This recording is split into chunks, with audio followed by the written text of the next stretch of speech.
Chapter 24. And then I said to myself, why should I split it two ways? G. Mouser. The Supreme Commander's name was Big Julie, and he was completely different from what I had expected.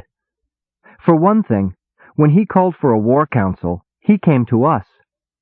Flanked by his entire entourage of officers, he came all the way across the meadow to stand just short of the tree line, and he came unarmed. What was more, all of his officers were unarmed, presumably at his insistence. He seemed utterly lacking in the arrogance so prevalent in the other officers we had dealt with, inviting us into the large tent he had erected in the meadow for the meeting. Introducing him to the members of my force, I noticed he treated them with great respect and seemed genuinely pleased to meet each of them, even Gleep. Our whole team was present for the meeting. We figured that if there was ever a time to display our power, this was it. In a surprising show of generosity, Aahz broke out the wine and served drinks to the assemblage. I was a little suspicious of this. Aahz isn't above doctoring drinks to win a fight, but when I caught his eye and raised an eyebrow, he responded with a small shake of his head. Apparently he was playing this round straight. Then we got down to business. Big Julie heard us out, listening with rapt attention. When we finished, he sighed and shook his head. "I'm sorry," he announced, "but I can't do it. We've got to keep advancing, you know? That's what armies do." "Couldn't you advance in another direction for a while?" I suggested hopefully. "Aye," he exclaimed, spreading his hands defensively. "What do you think I got here, geniuses? These are soldiers. They move in straight lines, know what I mean?" "Do they have to move so vigorously?" Aahz muttered. "They don't leave much behind." "What can I say?" Big Julie shrugged. "They're good boys. They do their job. Sometimes they get a little carried away, like the brute." I had hoped to avoid the subject of the brute, but since it had come up, I decided to face it head on. "Say, Julie?" I began. "Big Julie," one of the officers growled out of the corner of his mouth. "Big Julie," I amended hastily. "About the brute. He was... well, I wanted..." "Don't mention it," Julie waved. "You want to know the truth? You did me a favor." "I did?" I blinked. "I was getting a little worried about the brute, you know what I mean?" The commander raised his eyebrows. "He was getting a little too ambitious." "In that case," I smiled. "Still," Julie continued, "that's a bad way to go. Hacked apart by your own men. I wouldn't want that to happen to me." "You should have fed him to the dragons," Aahz said bluntly. "The brute?" Julie frowned. "Fed to the dragons? Why?" "Because then he could have been et too." Apparently this was supposed to be funny, as Aahz erupted into sudden laughter, as he frequently does at his own jokes. Tanda rolled her eyes in exasperation. Big Julie looked vaguely puzzled. He glanced at me, and I shrugged to show I didn't know what was going on either. "He's strange," Julie announced, stabbing an accusing finger at Aahz. "What's a nice boy like you doing hanging around with strange people, hey?" "It's the war," I said apologetically. "You know what they say about strange bedfellows." "You seem to be doing all right for yourself," Julie winked, then leered at Tanda. "You want I should clean up his act, boss?" Brockhurst asked grimly, stepping forward. "See?" Julie exploded. "That's what I mean. This is no way to learn warfare. Tell you what, why don't you let me fix you up with a job, eh? What do you say to that?" "What pay scale?" Aahz asked. "Aahz?" I scowled, then turned back to Julie. "Sorry, but we've already got a job, defending Possiltum. I appreciate your offer, but I don't want to leave a job unfinished." "What have I been telling you?" Julie appealed to his officers. "All the good material has been taken already. Why can't you bring me recruits like this, eh?" This was all very flattering, but I clung tenaciously to the purpose of our meeting. Big Julie," I continued, "about defending Possiltum, couldn't you find another kingdom somewhere to attack? We really don't want to have to fight you." "You don't want to fight," Julie erupted sarcastically. "You think I want to fight? You think I like doing this for a living? You think my boys like killing and conquering all the time?" "Well," I began tactfully. Big Julie wasn't listening. He was out of his seat and pacing up and down, gesturing violently to emphasize his words. "What kind of dingbat wants to fight?" he asked rhetorically. "Do I look crazy? Do my boys look crazy? Everybody thinks we got some kind of weird drive that keeps us going. They think that all we want to do in the world is march around in sweaty armor and sharpen swords on other people's helmets. That's what you think, too, isn't it? Eh? Isn't it?" This last was shouted directly at me.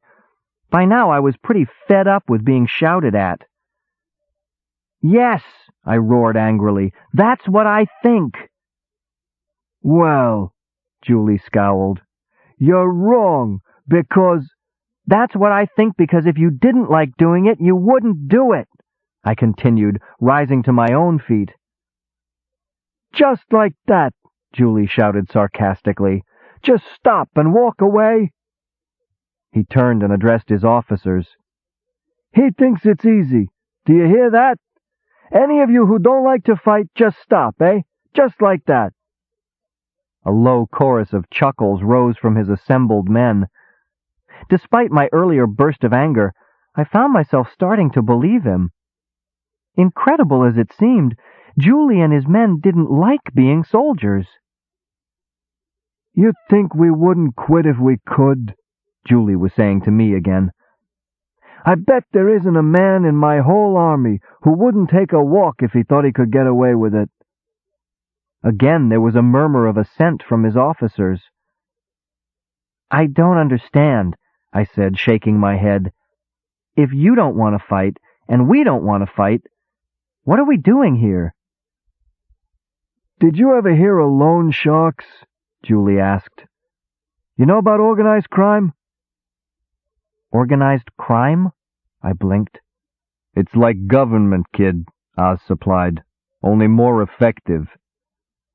"You'd better believe more effective," Julie nodded. "That's what we're doing here. Me and the boys, we got a list of gambling debts like you wouldn't believe. We're kind of working it off, paying them back in land, you know what I mean?" "You haven't answered my question," I pointed out. "Why don't you just quit?" "Quit?" Julie seemed genuinely astonished. "You gotta be kidding. If I quit before I'm paid up, they break my leg, you know?" His wolfish grin left no doubt the thugs in question would do something a great deal more fatal and painful than just breaking a leg. "It's the same with the boys here, right, boys?" He indicated his officers with a wave of his hand. Vigorous nods answered his wave. "And you ought to see the collection agent they use. Kid, you might be a fair magician where you come from, but," he shuddered, "this, believe me, you don't want to see." Knowing how tough Big Julie was, I believed him. Giving me a warm smile, he draped his arm around my shoulders. "That's why it's really gonna break my heart to kill you, you know?" "Well," I began, "you don't have to—" "Kill me?" "That's right," he nodded vigorously. "I knew you'd understand. A job's a job, even when you hate it." "Whoa," Aahz interrupted, holding one flattened hand across the top of the other to form a crude T. "Hold it. Aren't you overlooking something, Jules? That's Big Julie, one of the guards admonished. I don't care if he calls himself the Easter Bunny, my mentor snarled. He's still overlooking something. What's that? Julie asked. Us. Aahz smiled, gesturing to the team. Aside from the minor detail that Skeeve here's a magician and not that easy to kill, he's got friends. What do you think we'll be doing while you make a try for our leader? The whole team edged forward a little. None of them were smiling, not even Gus. Even though they were my friends who I knew and loved, I had to admit, they looked mean. I was suddenly very glad they were on my side. Big Julie, on the other hand, seemed unimpressed. As a matter of fact, he smiled, I expect you to be dying right along with your leader. That is, unless you're really good at running. Running from what? Gus growled. I still think you're overlooking something. By my count, we've got you outnumbered. Even if you were armed. The Supreme Commander cut him short with a laugh. It was a relaxed, confident laugh, which no one else joined in on. Then the laugh disappeared, and he leaned forward with a fierce scowl. Now I'm only going to say this once, so all of you listen close. Big Julie didn't get where he is today by overlooking nothing. You think I'm outnumbered? Well, maybe you'd just better count again. Without taking his eyes from us, he waved his hand in a short, abrupt motion. At the signal, one of his guards pulled a cord, and the sides of the tent fell away. There were soldiers outside. They hadn't been there when we entered the tent, but they were there now. Oh boy, were they! Ranks and ranks of them completely surrounding the tent, the nearest barely an arm's length away. The front 3 rows were archers, with arrows nocked and drawn, leveled at our team. I realized with a sudden calm clarity that I was about to die. The whole meeting had been a trap, and it was a good one. Good enough that we would all be dead if we so much as twitched. I couldn't even kid myself that I could stop that many arrows if they were all loosed at once. Gus might survive the barrage, and maybe the others could blip away to another dimension in time to save themselves, but I was too far away from Aahz and the D-Hopper to escape. I thought war councils were supposed to be off limits for combat, I said carefully. I also didn't get where I am today by playing fair, Big Julie shrugged. You know, Aahz drawled, for a guy who doesn't want to fight, you run a pretty nasty war. What can I say? The Supreme Commander asked, spreading his hands in helpless appeal. It's a job. Believe me, if there was any other way, I'd take it. But as it is... His voice trailed off, and he began to raise his arm. I realized with horror that when his hand came down, so would the curtain.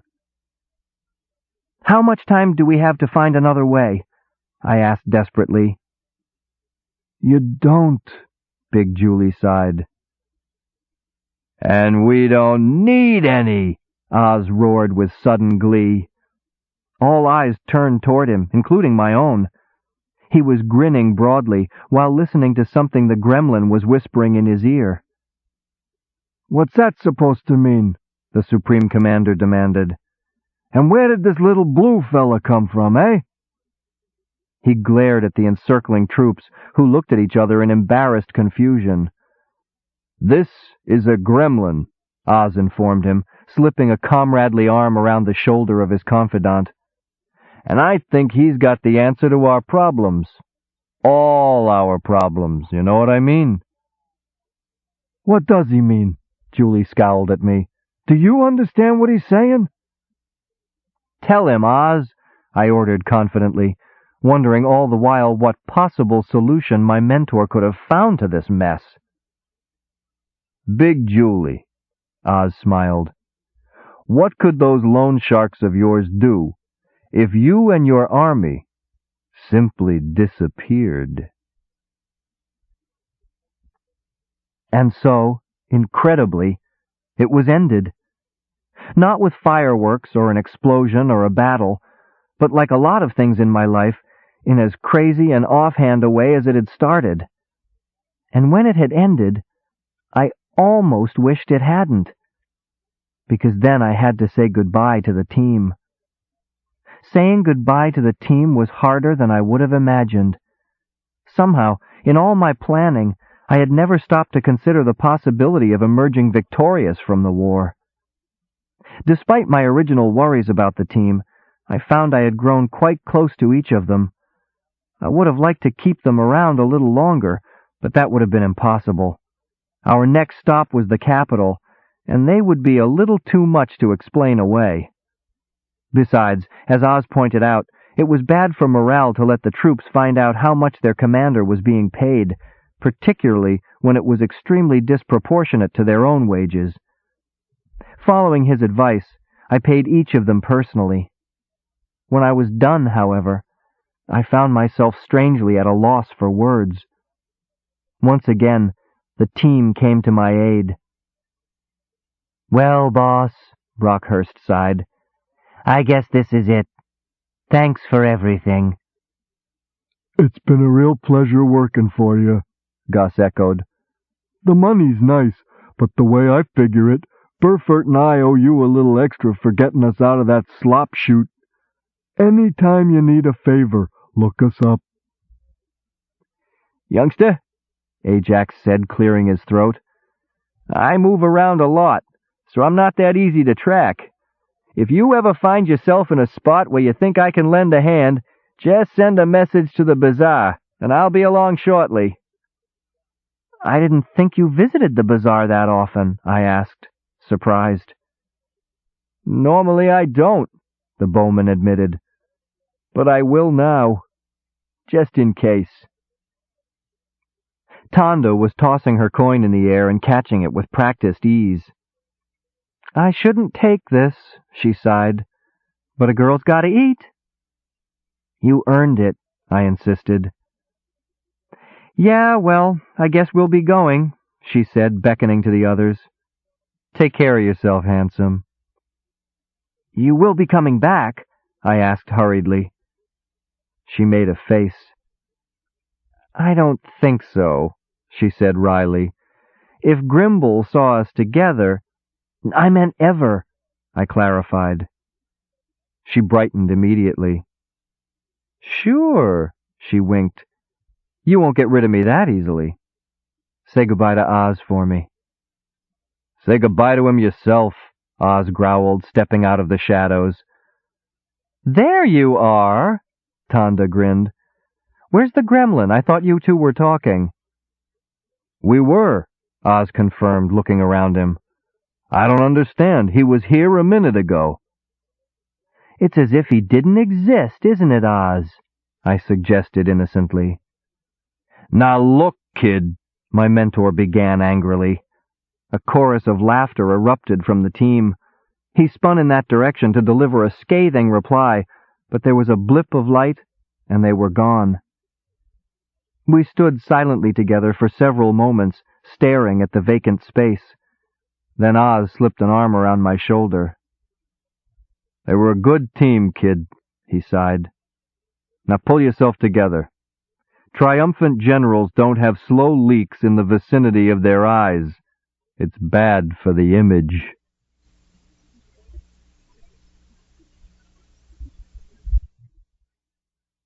Chapter 25. Is everybody happy? Machiavelli. Aahz and I entered the capital at the head of a jubilant mob of Possiltum citizens. We were practically herded to the front of the place by the crowd pressing us forward. The cheering was incredible. Flowers and other less identifiable objects were thrown at us or strewn in our path, making the footing uncertain enough that more than once I was afraid of falling and being trampled. The people, at least, seemed thoroughly delighted to see us. All in all, though, Our triumphal procession was almost as potentially injurious to our life and limb as the war had been. I was loving it. I had never had a large crowd make a fuss over me before. It was nice. "Heads up, kid," Aahz murmured, nudging me in the ribs. "Here comes the reception committee." Sure enough, there was another procession emerging from the main gates of the palace. It was smaller than ours, but made up for what it lacked in numbers with the prestige of its members. The king was front and center, flanked closely by Grimble and Bad Axe. The chancellor was beaming with undisguised delight. The general, on the other hand, looked positively grim. Sweeping the crowd with his eyes, Bad Axe spotted several of his soldiers in our entourage. His dark expression grew even darker, boding ill for those men. I guessed he was curious as to why they had failed to carry out his orders to stop our return. Whatever he had in mind, it would have to wait. The king was raising his arms, and the assemblage obediently fell silent to hear what he had to say. "Lord Magician," he began, "know that the cheers of the grateful citizens of Possiltum only echo my feelings for this service you have done us." A fresh wave of applause answered him. "News of your victory has spread before you," he continued, "and already our historians are recording the details of your triumph, as much as is known, that is." An appreciative ripple of laughter surged through the crowd. "While we do not pretend to comprehend the workings of your powers," the king announced, "the results speak for themselves. A mighty army of invincible warriors vanished into thin air, weapons and all. Only their armor and siege machines littering the empty battlefield mark their passing. The war is won. The threat to Possiltum is ended forever." At this, the crowd exploded. The air again filled with flowers, and shouting shook the very walls of the palace. The king tried to shout something more, but it was lost in the jubilant noise. Finally, he shrugged and re-entered the palace, pausing only for a final wave at the crowd. I thought it was a rather cheap ploy, allowing him to cash in on our applause, as if it were intended for him, but I let it go. Right now we had bigger fish to fry. Catching the eyes of Grimble and Bad Axe, I beckoned them forward. "I've got to talk to you two," I shouted over the din. "Shouldn't we go inside where it's quieter?" Grimble shouted back. "We'll talk here," I insisted. "But the crowd," the chancellor gestured. I turned and nodded to a figure in the front row of the mob. He responded by raising his right arm in a signal. In response, the men in the forefront of the crowd locked arms and formed a circle around us, moving with near military precision. In a twinkling, there was a space cleared in the teeming populace, with the advisors, Aahz, Gleep, myself, and the man who had given the signal standing alone at its center. "Just a moment," Bad Axe rumbled, peering suspiciously at the circle. "What's going on?" "General," I beamed, flashing my biggest smile. "I'd like you to meet the newest citizen of Possiltum." Holding my smile, I beckoned the mob leader forward. "General Bad Axe," I announced formally, "meet Big Julie. Big Julie, Hugh Bad Axe." "Nice to meet you," Julie smiled. "The boy here, he's been telling me all about you." The general blanched as he recognized the Empire's top commander. "You," he stammered, "but you're—" "I hope you don't mind, General," I said smoothly, "but I've taken the liberty of offering Big Julie a job as your military consultant." "Military consultant?"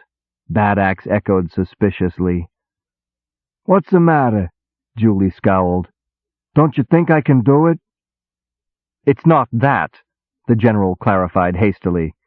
"It's just that, well—" "One thing we neglected to mention, General," Aahz interrupted.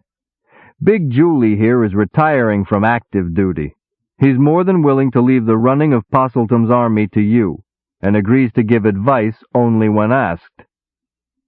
"That's right," Julie beamed. "I just want to sit in the sun, drink a little wine, maybe pat a few bottoms, you know what I mean?" "But the king," Bad Axe stammered. "Doesn't have to be bothered with it at all," Aahz purred. "Unless, of course, you deem it necessary to tell him where your new battle plans are coming from." The general said thoughtfully. "You sure you'd be happy with things that way, Julie?" "Positive," Julie nodded firmly. "I don't want any glory, no responsibility, and no credit. I had too much of that when I was working for the Empire, you know what I mean? Me and the boys talked it over, and we decided—" "The boys?" Bad Axe interrupted, frowning. That's another thing we forgot to mention, General," I smiled. "Big Julie isn't the only new addition to Possiltum's citizenry." I jerked my head at the circle of men holding back the crowd. The general blinked at the men, then swiveled his head around, noting how many more like them were scattered through the crowd. He blanched as it became clear to him both where the Empire's army had disappeared to, and why his men had been unsuccessful in stopping our return to the capital. "You mean to tell me you—" Bad Axe began. "Happy Possiltum citizens all, General," Aahz proclaimed, then dropped his voice to a more confidential level. "I think you'll find that if you should ever have to draft an army, these new citizens will train a lot faster than your average plow pusher." Apparently, the general did. His eyes glittered at the thought of the new force we had placed at his command. I could see him mentally licking his chops in anticipation of the next war. "Big Julie," he declared with a broad smile. "You and your boys are more than welcome to settle here in Possiltum. Let me be one of the first to congratulate you on your new citizenship." He extended his hand, but there was an obstruction in his way. The obstruction's name was J.R. Grimble. "Just a moment," the Chancellor snarled. "There's one minor flaw in your plans. It's my intention to advise the king to disband Possiltum's army." "What?" roared Bad Axe. "Let me handle this, General," Aahz said soothingly. "Grimble, what would you want to do a fool thing like that for?" "Why, because of the magician, of course." The Chancellor blinked. "You've demonstrated he is quite capable of defending the kingdom without the aid of an army, so I see no reason why we should continue to bear the cost of maintaining one." "Nonsense," Aahz scowled. "Do you think the great Skeeve has nothing to do with his time but guard your borders? Do you want to tie up your high-cost magician doing the job a low-cost soldier could do?" "Well," Grimble scowled. "Besides," Aahz continued, "Skeeve will be spending considerable time on the road furthering his studies, which will, of course, increase his value to Possiltum. Who will guard your kingdom while he's away, if not the army?" "But the cost is—" Grimble whined. "If anything," Aahz continued, ignoring the Chancellor's protests, "I should think you'd want to expand your army now that your borders have increased in size." "What's that?" Grimble blinked. "What about our borders?" "I thought it was obvious," Aahz said innocently. "All these new citizens have to settle somewhere, and there is a lot of land up for grabs just north of here. As I understand it, it's completely unguarded at the moment. Possiltum wouldn't even have to fight for it, just move in and settle. That is, of course, provided you have a strong army to hold it once you've got it." The Chancellor said thoughtfully, stroking his chin with his hand. "Then again," Aahz murmured quietly, "there's all the extra tax money the new citizens and land will contribute to the kingdom's coffers." "Big Julie," Grimble beamed, "I'd like to welcome you and your men to Possiltum." I'm welcoming him first, Bad Axe growled. He's my advisor. As he spoke, the general dropped his hand to the hilt of his axe, a move which was not lost on the Chancellor. Of course, General, Grimble acknowledged, forcing a grin. I'll just wait here until you're through. There are a few things I want to discuss with our new citizens. While you're waiting, Grimble, Aahz smiled, there are a few things we have to discuss with you. Such as what? The Chancellor scowled. Such as the court magician's pay, my mentor retorted. Of course, Grimble laughed. As soon as we're done here, we'll go inside, and I'll pay him his first month's wages. Actually, Aahz drawled, what we wanted to discuss was an increase.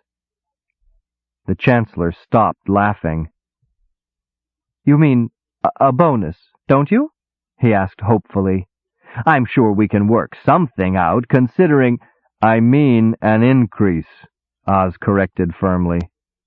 Come on, Grimble. The kingdom's bigger now. That means the magician's job is bigger and deserves more pay. I'm not sure I can approve that, the Chancellor responded cagily. With the increase of your tax base, Aahz pressed, I figure you can afford... Now let's be careful, Grimble countered. Our overhead has gone up right along with that increase.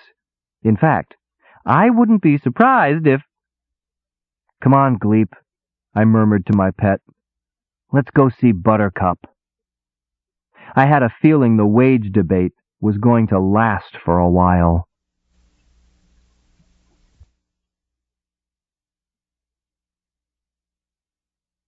Chapter 26. All's Well That Ends Well. E.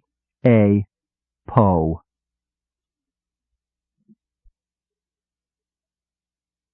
I was spending a leisurely afternoon killing time in my immense room at the palace. The bargaining session between Aahz and Grimble had gone well for us. Not only had I gotten a substantial wage increase, I was also now housed in a room which was only a little smaller than Grimble's, which in turn was second only to the king's in size. What was more, the room had a large window, which was nice, even if it did look out over the stables. Aahz had insisted on this, hinting darkly that I might be receiving winged visitors in the night. I think this scared me more than it did Grimble, but I got my window.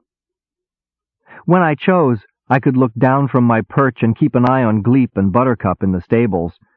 I could also watch the hapless stable boy who had been assigned to catering to their every need. That had been part of the deal too, though I had pushed for it a lot harder than Aahz. Aahz was housed in the adjoining room, which was nice, though smaller than mine. The royal architects were scheduled to open a door in our shared wall, and I had a hunch that when they did, the room arrangement would change drastically. For the moment, at least, I had a bit of unaccustomed privacy. The room itself, however, was not what was currently commanding my attention. My mind was focused on Garkin's old brazier. I had been trying all afternoon to unlock its secrets, thus far without success. It stood firmly in the center of the floor where I had first placed it, stubbornly resisting my efforts. I perched on my windowsill and studied the object glumly. I could levitate it easily enough, but that wasn't what I wanted. I wanted it to come alive and follow me around the way it used to follow Garkin. That triggered an idea in my mind. It seemed silly, but nothing else had worked. Drawing my eyebrows together, I addressed the brazier without focusing my energies on it. Come here, I thought. The brazier seemed to waver for a moment. Then it trotted to my side, clacking across the floor on its spindly legs. It worked. Even though it was a silly little detail, the brazier's obedience somehow made me feel more like a magician. "Hey, kid," Aahz called, barging through my door without knocking. "Have you got a corkscrew?" "What's a corkscrew?" I asked reflexively. "Never mind," my mentor sighed. "I'll do it myself." With that, he shifted the bottle of wine he was holding to his left hand and inserted the claw on his right forefinger into the cork. The cork made a soft pop as he gently eased it from the neck of the bottle, whereupon the cork was casually tossed into a corner as Aahz drank deeply of the wine. "Ah," he gasped, coming up for air. "Terrific bouquet." Aahz?" I said shyly, leaving my window perch and moving to the table. "I have something to show you." "First, could you answer a question?" Aahz asked. "What?" I frowned. "Why is that brazier following you around the room?" I looked, and was startled to find he was right. The brazier had scuttled from the window to the table to remain by my side. The strange part was that I hadn't summoned it. That's what I was going to show you," I admitted. "I've figured out how to get the brazier to come to me all by itself. No levitation or anything." "Swell," Aahz grunted. "Now, can you make it stop?" I don't know," I said, sitting down quickly in one of the chairs. I didn't want to admit it, but while we were talking I had tried several mental commands to get the brazier to go away, all without noticeable effect. I'd have to work this out on my own once Aahz had left. "Say, Aahz," I said casually, propping my feet on the table, "could you pour me some of that wine?" Aahz cocked an eyebrow at me, then crossed the room slowly to stand by my side. "Kid," he said gently, "I want you to look around real carefully. Do you see anybody here except you and me?" "No," I admitted. "Then we're in private, not in public, right?" He smiled. "That's right," I agreed. "Then get your own wine, apprentice," he roared, kicking my chair out from under me. Actually, it wasn't as bad as it sounds. I exerted my mind before I hit the floor and hovered safely in thin air. From that position, I reached out with my mind and lifted the bottle from Aahz's hand, transferring it to my own. "If you insist," I said casually, taking a long pull on the bottle. "Think you're pretty smart, don't you?"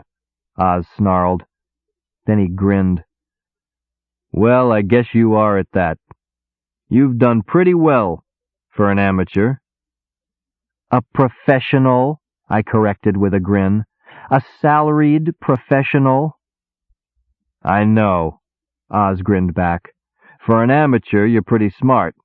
For a professional, you've got a lot to learn." "Come on, Aahz," I protested. "But that can wait for another day," Aahz conceded.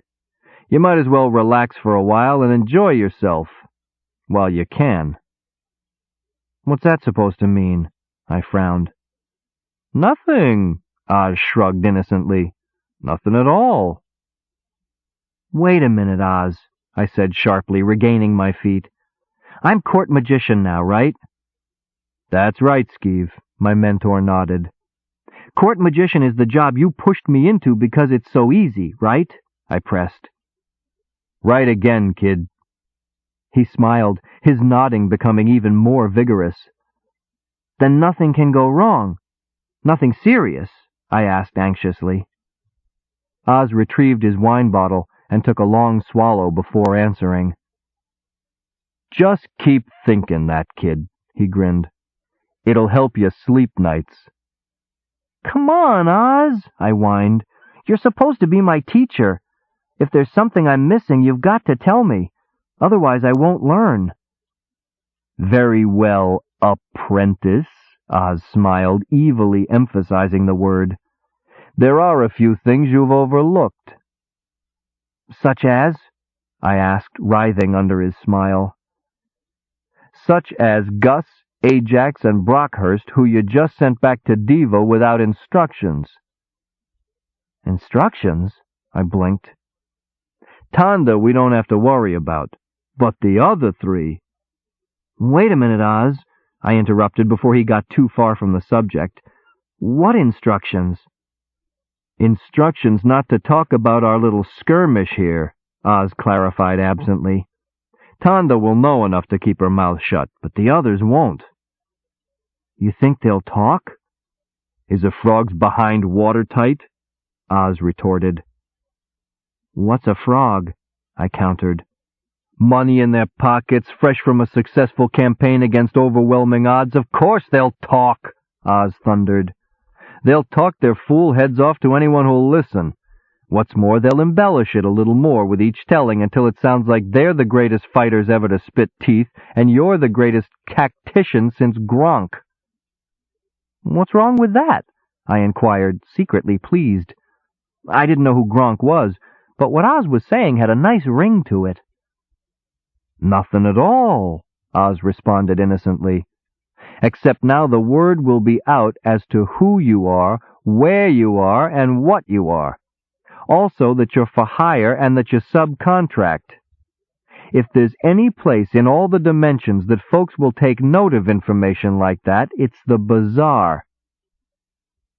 Regardless of what my mentor may think, I'm not slow. I realized in a flash the implications of what he was saying, realized them, and formulated an answer. So we suddenly get a lot of strange people dropping in on us to offer jobs, or looking for work, I acknowledged. So what? All that means is I get a lot of practice saying no. Who knows, it might improve my status around here a little if it's known that I regularly consult with strange beings from other worlds. Of course, Aahz commented darkly. There's always the chance that someone at the bazaar will hear that the other side is thinking of hiring you and decide to forcibly remove you from the roster. Either that or some young hotshot'll want to make a name for himself by taking on this unbeatable magician everyone's talking about. I tried not to show how much his grim prophecy had unnerved me. Then I realized he would probably keep heaping it on until he saw me sweat. Consequently, I sweated, visibly. I hadn't thought of that, Aahz, I admitted. I guess I did overlook something there.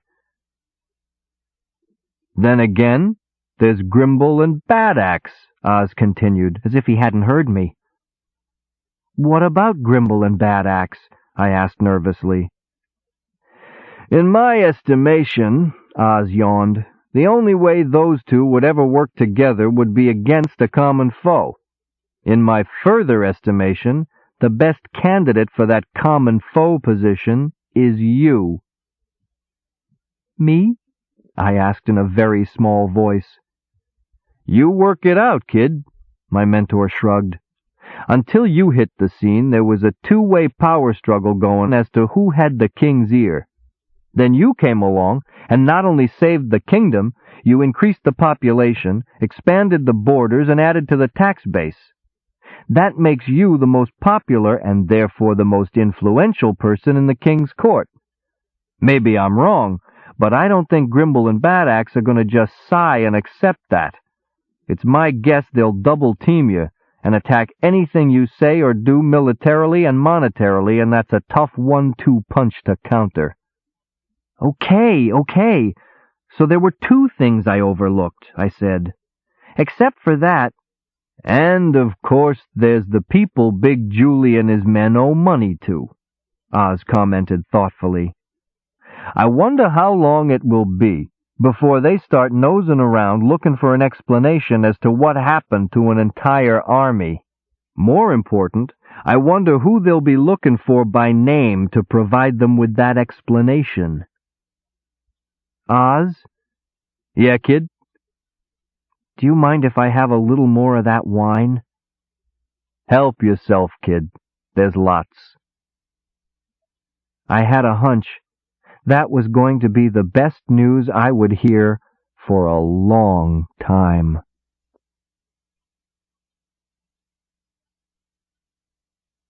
The End. You've been listening to Myth Conceptions by Robert Asprin, narrated by Jeff Woodman.